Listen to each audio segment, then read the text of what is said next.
नमस्कार, स्टारबॉर्न tarot channel पर एक बार फिर से आपका हार्दिक स्वागत, अभिनंदन। आज की रीडिंग में हम ये देखने वाले हैं कि what is coming next in your life. यानी कि ये सभी सन साइंस के लिए है, कलेक्टिव में है।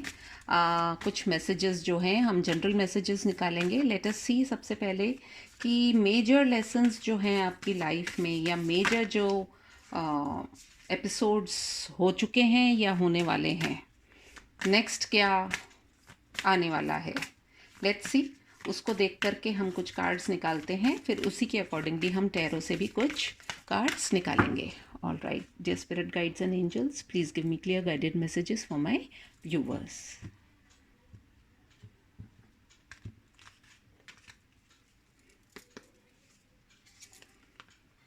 पहला मैसेज निकल के आया है ये खूबसूरत, the wheel of fortune number 10। साथ ही साथ हमारे पास में आ रहा है द एम्परर नंबर 4। इसके साथ ही हमारे पास में आ रहा है द हायरोफिंट नंबर 5।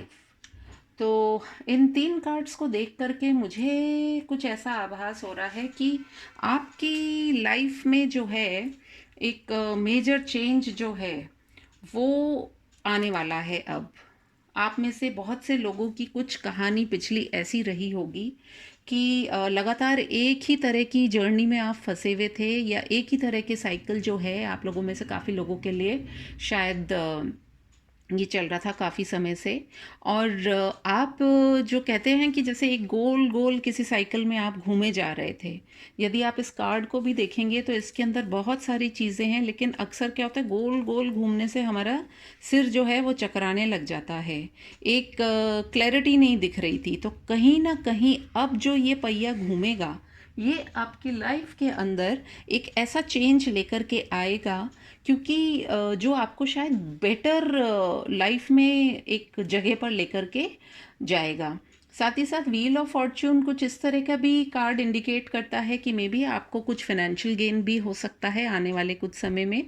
कोई हमने फिक्स टाइम रखा नहीं है, तो take it how it resonates with you. And हो सकता है आप लोगों में से काफ़ी लोगों को कुछ फाइनेंशियल गेन्स हो in the near coming future. साथ ही साथ 10 नंबर जो होता है वो इस बात का सूचक होता है कि एक साइकिल जो है वो कंप्लीट हो गई है, और अब आप एक नेक्स्ट साइकिल में आप एंटर करने वाले हैं। अभी आपके ऊपर डिपेंड करता है कि यदि आपने अपना पिछला वर्क कैसे किया। यदि आपने बहुत ज़्यादा मेहनत करी है तो कुछ बेटर मिलेगा। यदि आप सिर्फ हाथ पे हाथ धर कर के बैठे रहे हैं तो हो सकता है फिर आप वापस हाथ पे हाथ धर कर ही बैठे रहें। तो जैसा भी हो उसको देखने की ज़रूरत है। But the wheel of Fortune, यानी कि जब समय का पहिया जब घूमता है तो वो कहीं ना कहीं हमारे लिए एक बदलाव का सूचक होता है। तो आप अपनी लाइफ में अभी जिस भी स्टेज पर हैं उसके अंदर एक बदलाव आने वाला है। अब चूंकि हम ऐसा कभी भी नहीं सोचना चाहेंगे या बोलना चाहेंगे हमारे किसी भी व्यूअर के लिए कि कुछ नेगेटिव हो आपकी लाइफ में, लेकिन लाइफ की जर्नी यही होती है कि कभी अच्छी तो कभी बुरी, है ना। जैसे लहर आती है और फिर चली जाती है, फिर दूसरी लहर आती है। तो जीवन तो इसी का नाम है। अगर एकदम सब कुछ अच्छा ही अच्छा चलता रहेगा तो भी हम बोर हो जाएंगे, और बुरा ही बुरा चलता रहेगा तो हम बहुत ज़्यादा नेगेटिव हो जाएंगे। तो किसी भी हाल में भगवान जो है वो बराबर का एक बैलेंस बना करके रखते हैं। लेकिन मुझे ऐसा लग रहा है कि आप लोगों में से काफ़ी समय से जो लोग किसी बदलाव के लिए वेट कर रहे थे, उनके लिए अब ये समय का पहिया जो है वो घूमना शुरू करेगा। हो सकता है आप में से काफ़ी लोग जो कुछ पिछले समय से कुछ प्रोजेक्ट्स पर काम कर रहे थे, हो सकता है उनका प्रोजेक्ट जो है वो प्रोसेस में नहीं आ पा रहा था, तो हो सकता है वो प्रोसेस में आ जाए। कुछ लोगों के लिए एक ये लाइफ का एक मेजर चेंज हो सकता है। आप अपनी लाइफ में शायद जो भी आपकी ड्रीम्स या एस्पिरेशंस रही हों उसको लेकर के आप हो सकता है उसके अंदर कुछ चेंज आए, आपकी जो विशेस हैं वो फुलफिल हो जाएं। तो कहीं ना कहीं ओवरऑल व्हील ऑफ फॉर्च्यून का कार्ड आना एक पॉजिटिव कार्ड माना जाता है। तो मुझे लगता है कि जो कुछ भी आप लाइफ में अपने एक्सपेक्ट कर रहे हैं उसमें अब एक पॉजिटिव चेंज आने की बहुत संभावना दिखाई दे रही है।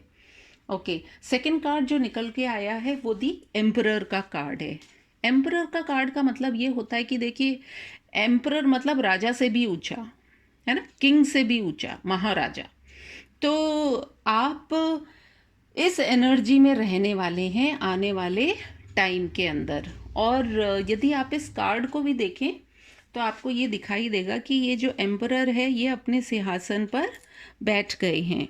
और जब राजा अपने सिंहासन पर बैठ जाता है तो राजा का वचन ही सत्य वचन हो जाता है, राजा का कहना ही काफ़ी होता है, राजा का अपनी कुर्सी पर बैठना ही एक प्रमाण होता है कि वो उस कुर्सी का अधिकारी है और उसके हाथ में पावर है। तो कहीं ना कहीं आप में से काफ़ी लोग यदि कुछ समय से यदि ट्राई कर रहे थे किसी तरह की किसी ऑर्गेनाइजेशन में काम करना या किसी पर्टिकुलर जॉब को लेकर के आप काफ़ी एक्साइटेड थे, या कुछ आप अपनी लाइफ में एक स्टेबिलिटी को देख रहे थे, तो वो कहीं ना कहीं with the wheel of Fortune card आपको वो दिखाई देती हुई नजर आएगी। राजा के साथ में ही देखिए जिम्मेदारी की बात आ जाती है। तो आप में से काफ़ी लोगों के ऊपर हो सकता है कि आने वाले टाइम में आप लोगों के ऊपर कुछ ऐसी जिम्मेदारियां आए और वो जिम्मेदारी उसी व्यक्ति पर आती है जो उसको उठाने के काबिल होता है। तो आप क्योंकि एक राजा हैं और राजा का तो खुद का अपना खड़ा होना ही किसी जगह पर राजा की एक बात को रखने के समान हो जाता है। और चूंकि इस कार्ड के अंदर आप अपने थ्रोन पे बैठे हैं, अपने सिंहासन पर बैठे हैं, तो आप जो है अपने जीवन में कुछ बहुत अच्छे निर्णय लेने वाले हैं। साथ ही साथ आपको बचना पड़ेगा नेगेटिव चीज़ों से। नेगेटिव चीज़ें इन द सेंस कि आपको बहुत ज़्यादा हार्श नहीं हो जाना है। देखिए कई बार ऐसा होता है कि जीवन में जब हम बहुत सारे झटके देख लेते हैं या हम बहुत परेशान होकर बहुत स्ट्रगल होकर के जब हम किसी मुकाम पर पहुंचते हैं तो हम अक्सर ये भूल जाते हैं कि जो हमारी जर्नी थी उसमें हमें किस किस ने हमारा सहयोग किया, कौन से वो लोग हैं जिन्होंने हमें उस कुर्सी तक पहुंचने में हमारी सहायता करी। तो हमेशा राजा होने के बावजूद भी आपको एक हम्बलनेस जो होती है वो क्वालिटी को अपने अंदर यदि आप बना करके रखेंगे तो वो आपके लिए ही बहुत बेटर रहेगा। और मैं समझती हूँ एक पॉजिटिव कार्ड ये आया है कि now what ever you have desired for वो वाकई में आपको होता हुआ नजर आएगा। आप एक एम्परर की एनर्जी में आ जाएंगे। साथ ही साथ हेरोफेंट का कार्ड जो है उसका आपके रीडिंग में आना इस बात का सूचक है कि कहीं ना कहीं आप जो है आप अपनी जो एनर्जीज़ हैं उनको बैलेंस करेंगे। यदि आप इस कार्ड को ध्यान से देखें तो इसके अंदर वैसे तो ये आत्मा की बात करता है और साथ ही इसके अंदर आपको ये सातों चक्र भी दिखाई देंगे। तो आपके जो सातों चक्र हैं उनको बैलेंस करने की ज़रूरत है, आपकी हेल्थ को भी देखने की ज़रूरत है। बट ओवरऑल आई फील कि आप एक ऐसी जगह पर पहुंचने वाले हैं अपनी लाइफ के अंदर, आप as a teacher, as a guru, as a healer, हो सकता है आप लोगों में से काफ़ी लोगों का ये प्रोफेशन भी हो, तो आप एक ऐसी जगह पर होंगे जहाँ पर लोग आपको देखेंगे या लोग आपकी बातों को सुनेंगे, उनमें यकीन करेंगे, विश्वास करेंगे, उसको फॉलो करेंगे। और आपके पास वो रास्ते होंगे, वो दवाई होगी जिससे कि आप लोगों की मदद कर सकेंगे, आपके पास रिसोर्सेज होंगे। एंड आपकी जो प्रेस्टीज या आपकी जो पावर है वो आने वाले टाइम में काफ़ी बढ़ जाएगी। तो ऑल इन ऑल बहुत अच्छी चीज़ें हैं। लेकिन हमेशा किसी भी हायर पोजीशन पे जब हम जाते हैं तो हमें अपने अंदर के ज़मीर को मारना नहीं होता है, उसको ज़िंदा रखना होता है। मैं सिर्फ ये बात पर आपको पॉइंट आउट करना चाहूँगी कि लाइफ में आप कितने भी ऊंचे पहुँच क्यों ना जाएं, लेकिन उस ऊंचाई पर पहुँच करके भी अपने दिल में कंपैशन रखें दूसरे लोगों के लिए जो इतने शायद उनको मौके नहीं मिले हों आपकी तरह।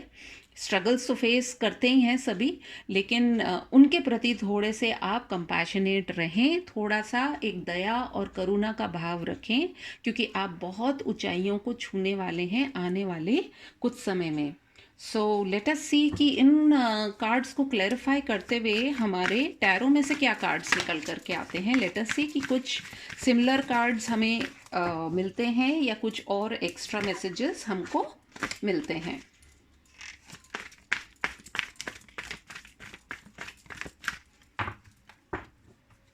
All right. Knight of Wands, Queen of Swords, 7 of Swords, 2 of Pentacles, इसको थोड़ा सा ऊंचा करती हूँ,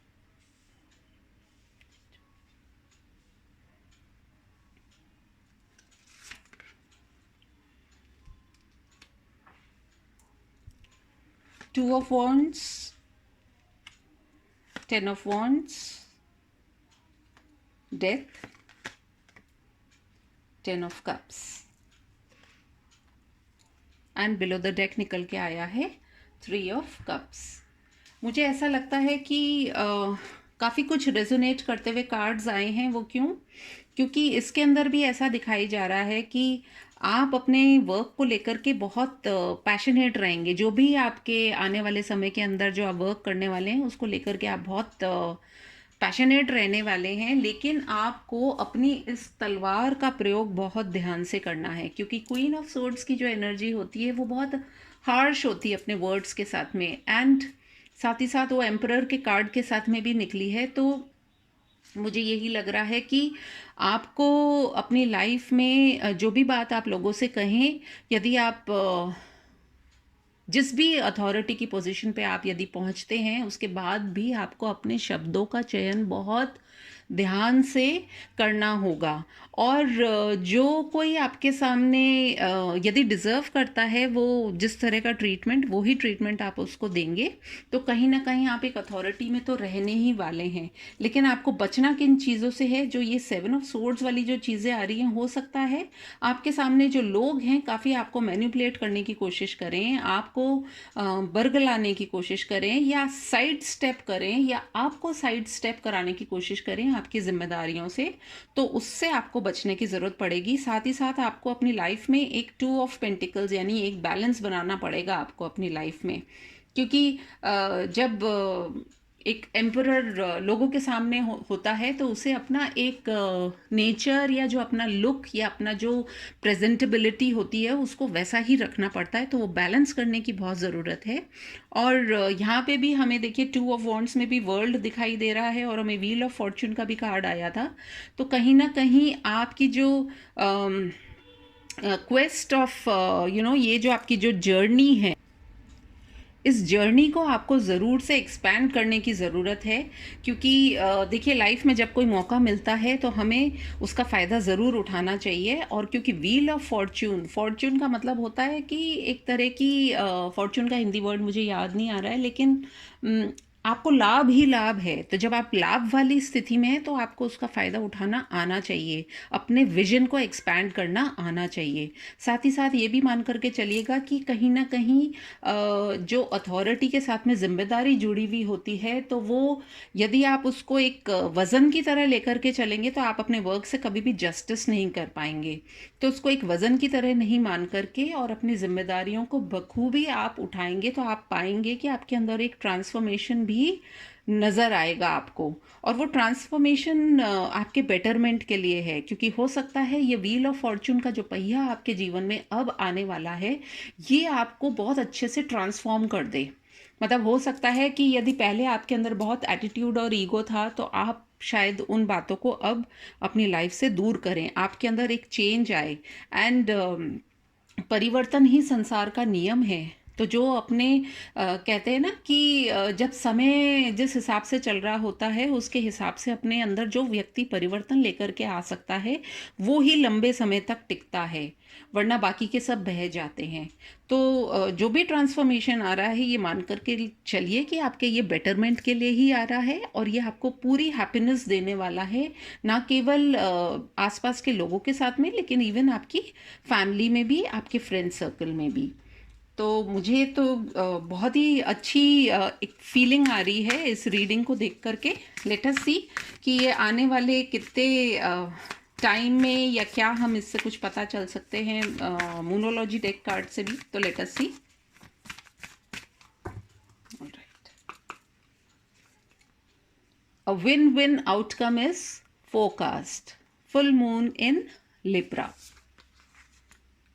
don't let pride get into your way. जैसा कि मैंने कहा कि आप ज़रूर जीतेंगे, आपकी लाइफ में बैलेंस आ रहा है, आपको जस्टिस मिलने की पूरी उम्मीद है। और लेकिन बस आपको किस चीज़ से बचना है, वो है अभिमान करना, है ना, किसी चीज़ का घमंड करना, उन सब से बचना पड़ेगा आपको। And a time for healing, अपने आप को हील कीजिए। यदि आपके जीवन में कुछ ऐसी चीज़ें हो चुकी है जिनसे आप बहुत हताश और निराश हो चुके हैं, तो आपको उनसे घबराने की ज़रूरत नहीं है, क्योंकि जो ये समय का पहिया जो आ रहा है, ये आपके जीवन में सब तरह से एक बदलाव लेकर के आ रहा है, जो आपके बेटरमेंट के लिए ही है।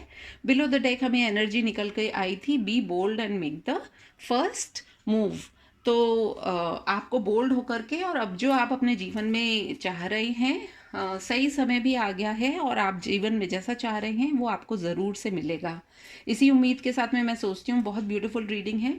यदि ये आपके साथ में रेजोनेट होती है और आने वाले समय में ऐसा कुछ होता है, तो प्लीज़ मुझे मेरे चैनल पे कमेंट करके बताइएगा, मुझे बहुत अच्छा लगेगा।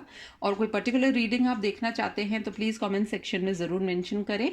एंड मैं आपसे फिर मिलूंगी अपनी किसी और रीडिंग में। तब तक के लिए टेक केयर, बाय बाय।